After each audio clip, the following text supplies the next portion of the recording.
we're on the lookout for the tomato killers. Dun, dun, dun, dun. Dun dun dun dun dun dun dun dun dun dun dun dun dun dun dun dun dun dun. Doodle-doo, doodle-doo.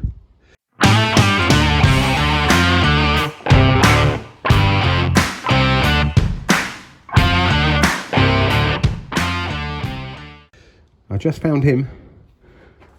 That's a snail, by the way. Slightly frothy snail. Hiya, mate.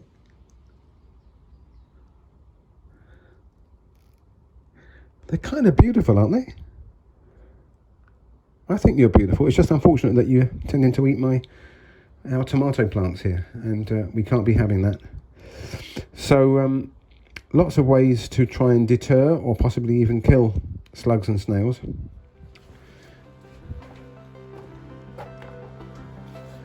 Because I kind of like them, what I'm going to do is give this guy another chance and put him out through there into the woods.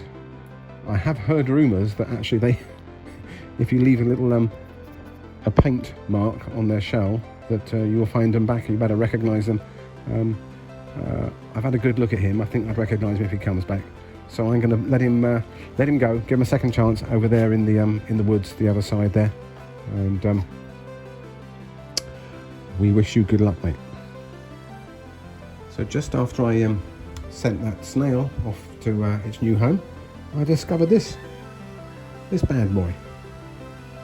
Again, strangely beautiful when you look at close up, all the little details there of this little fella. And I suspected that we had caterpillars in here because I'd started to see some of that kind of damage, can you see the holes in the leaves there up against the glass, and little kind of black specks. There's one just there on that green leaf. There's some more just behind there as well. If you can see them, that's their poo.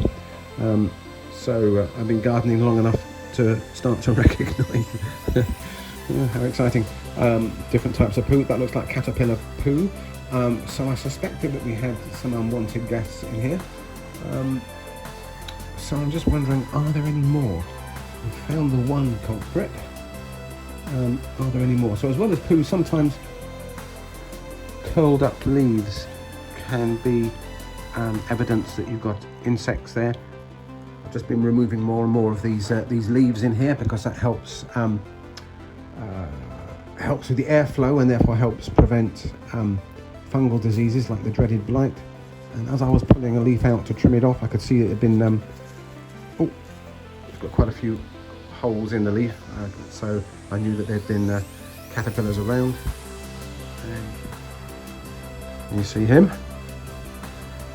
So I wonder if that's a slightly more mature version of that green one that we found. I'm not an expert on identifying different types of caterpillars. I might do a bit of research and stick a couple of suggestions in the text for this here video. But if you know more than me, I'd love to hear your thoughts on what caterpillar that is. Right now, he's going to go outside and become potential bird food. I'll leave him to take his chances outside. He's not going to take his any more food from my tomatoes, that's for sure. I just spotted this though. The big problem that we've managed to avoid so far this year is blight, tomato blight or potato blight, same family of fungal diseases, which we tend to get this time of year in August when we get the summer rains. As soon as the children go on holiday, you can guarantee we'll get wet, stormy weather, and we've had quite a bit. So what we do is we close the door to stop the rain, which carries the spores coming into the greenhouse. And so far this year, we might have to close the window as well if it gets particularly bad. So far this year, we've managed to avoid the blight.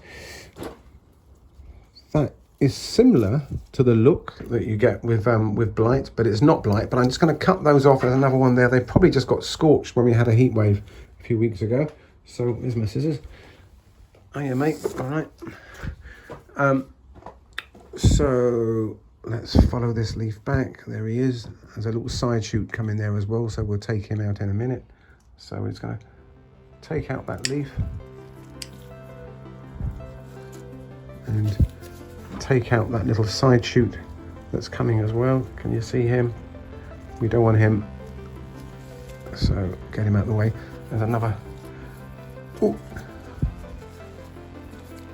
scorched leaf there, because sometimes when you've got a scorched leaf you get dead tissue, and dead tissue can lead to disease, so rots and things coming. So just try and keep a degree of kind of hygiene, plant hygiene in the greenhouse to help prevent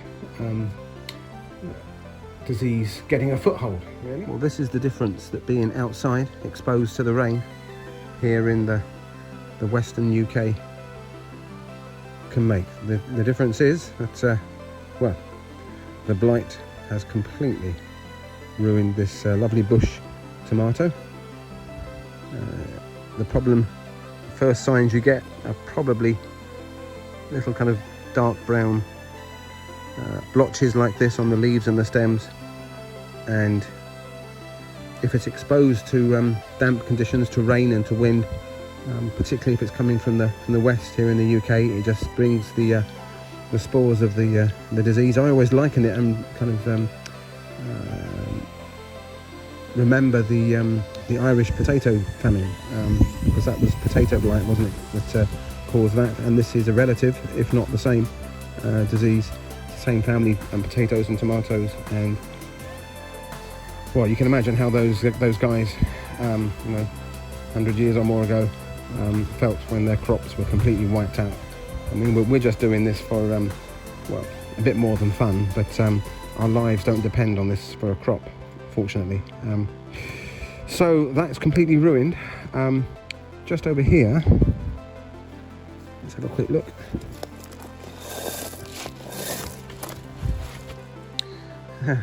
There we are.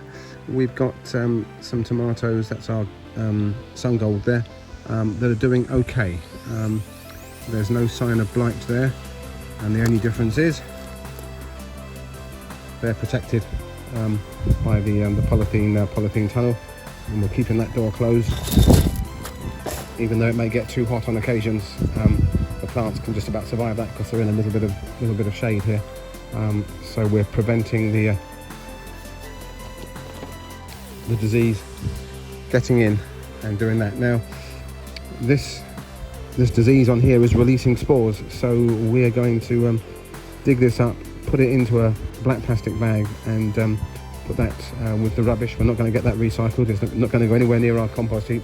We don't want that being spread or being left into the ground for next year. Interestingly, there's a potato just there. It must be a blight resistant variety. It's got a little blotch or two there, but he seems to be okay.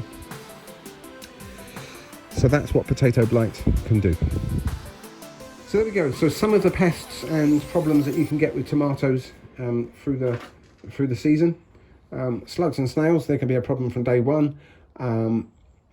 Caterpillars later on in the year, and then the dreaded blight.